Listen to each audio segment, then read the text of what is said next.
ఉన్నారు? మీ అందరితో ఇలా మాట్లాడటం చాలా సంతోషంగా ఉంది.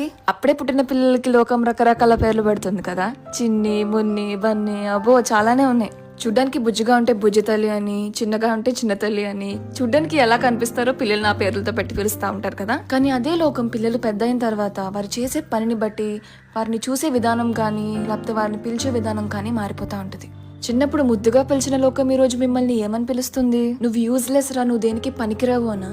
నీ వల్ల కాదురా, నీకు ఏ పని చేత కాదు అనా? నీకు విలువే లేదురా, నిన్ను ఎవడు పట్టించుకుంటాడు అనా? మనందరినీ ఇలా తక్కువ చేసి ఇలా నోటికొచ్చిన పేరు పెట్టిన ఇదే లోకం ఒకప్పుడు ఎస్తేర్కు కూడా ఇలాంటి పేర్లే పెట్టింది.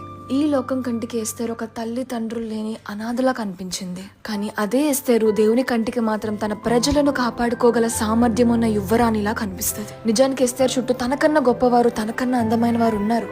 కానీ రాజుకు ఎస్తేర్ని చూసినప్పుడు మాత్రమే దయ కలిగిందంట. లోకం మిమ్మల్ని చూసే తీరుని బట్టి మీరు బాధపడుతున్నారా? You are a nothing, your useless అని మీకు పెట్టిన పేర్లను బట్టి మీరు ఒంటరిగా ఫీల్ అవుతున్నారా? కానీ వాక్యం చెప్తుంది కదా, మీలో ఒంటరైన వాడు 1000 మంది జనాంగమగును. లోకం ఎస్తేర్ను ఒక అనాథలా చూసింది, కానీ అదే అనాథని రాజు తన భార్యగా చేర్చుకున్నాడు. ఈ లోకం మీకు ఏం పేరు పెట్టింది అనేది డజంట్ రియల్లీ మ్యాటర్. ఎందుకంటే మీ దేవుడు ఆల్రెడీ ఆయన కుమారులుగా మిమ్మల్ని చేర్చుకున్నాడు. మీరు రాజులైన యాజక సమూహం అనే పేరును మీకు పెట్టాడు. లోకం మిమ్మల్ని ఎలా చూస్తుంది అనే దానికన్నా దేవుడు మిమ్మల్ని ఎలా చూస్తున్నాడు అనేది important. And God already called you precious. May God bless you.